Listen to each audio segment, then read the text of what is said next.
Hi everyone, welcome back to the channel. This week's video I want to take a look at something that doesn't really get looked at enough, and that's early extension in the downswing.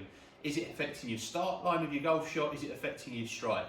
Now in this video I want to take a look at what it is, what it does to your golf shot, why it's happening, and maybe some things that you can work on to get rid of it. So what is early extension? Simply put, it's the movement or the extension of the hips and the spine in the downswing. So as I move into the hitting position, I'm moving my hips forward, my spine's going back, there's extension in my downswing, and it often involves me thrusting towards the golf ball. Now that can lead to the golf ball starting down the right hand side, a block to the right. I might get overactive and react to that and hook the ball to the left hand side.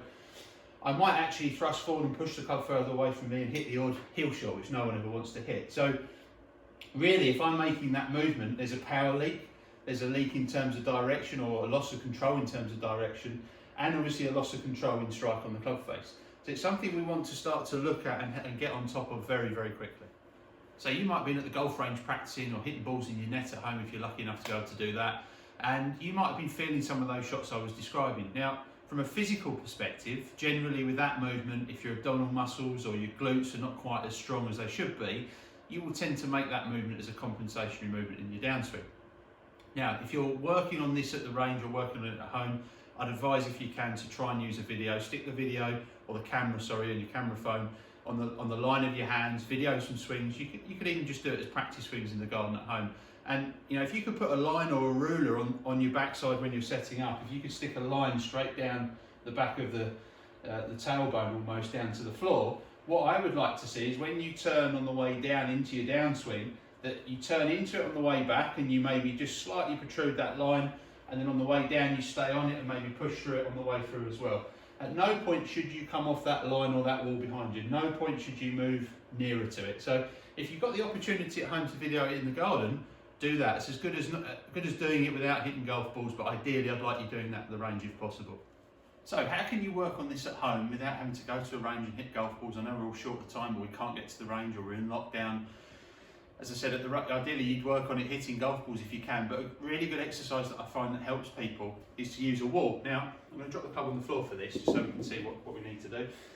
As we set up, try and get the tailbone against the wall, set up in your normal golf posture, so you're tilted, and I would just simply try and make swings where you feel you push into the wall, and you imagine you're pushing against the wall and you're turning into it and you're feeling like you're maintaining your tilt in your backswing, but you're still on the wall. And then on the way down, you turn around and push into the wall on the way through.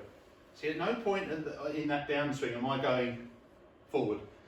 And as soon as I do go forward and I extend, I come off the wall, a gap appears if you're videoing it, and I can feel I've lost touch with the wall. So it's a really, really good way of firming up the feeling that you should have in your downswing. Now, there's a couple of other factors that, when you're making an early extension, are you compensating because your clubs are maybe a little bit too long for you? Is the weight in the wrong position at address when you're setting up?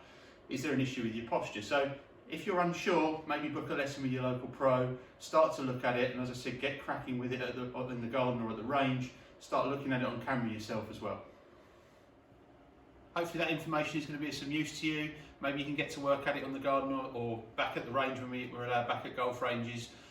If you are in that category of being an early extender, which is quite a number of people that are, look at it on camera, start to use those exercises, get it out your system, or start to work on something that's going to be more repeatable for you.